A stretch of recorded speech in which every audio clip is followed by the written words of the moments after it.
Sasa mbangu. Abenga. Niache mimi niende kazini. Haya uwai lakini. Alafu make sure jamani rudi na yeye. Unajua toka jana ndani hatujala Hamna tatizo mke wangu. Swala la kawaida tu. Unajua mpango wa riziki. Mwenyezi Mungu atabariki tu. Haya sawa, lakini usichelewe mna. Basi poa, hamna shida. Bwana yule hajaweka vizuri. Kwa vizuri bwana. Unajua tena na hii. Mke wangu nataka kupendeze. Basi poa baadaye. Hamna shida. Haya.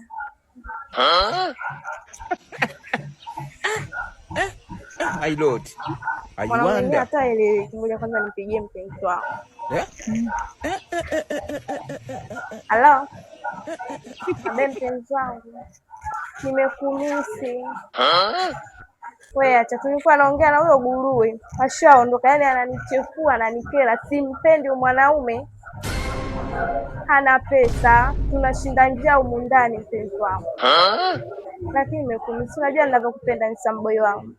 Naishi naye tu hivyo hivyo, lakini mimi nakupenda wewe. Kumbe wanawake, kumbe tukiondoka kumbe wanatung'onga. Yaani sasa hivi tushakuwa wabaya. Kumwaga kote kule na kuitikia vizuri. Bado ananiambia mimi mbaya, sina pesa.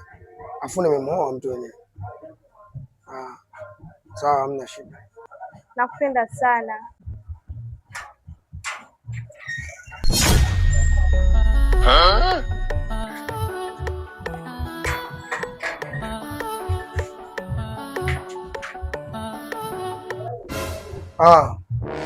Mmenyo wanawake ndo mlivyo.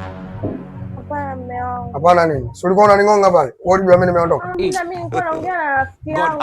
Rafiki yako gani kumwambia umempenda? Wewe mume wangu. Ndo wajuzi tu. Naomba unisamehe. Hapana. Unisamehe nini? Hebu tulia, shetani. Nisamehe. Wewe unamjua shetani? Wewe ushawahi kukutana na shetani? Unisamehe nini? Nisamehe, nimepitiwa.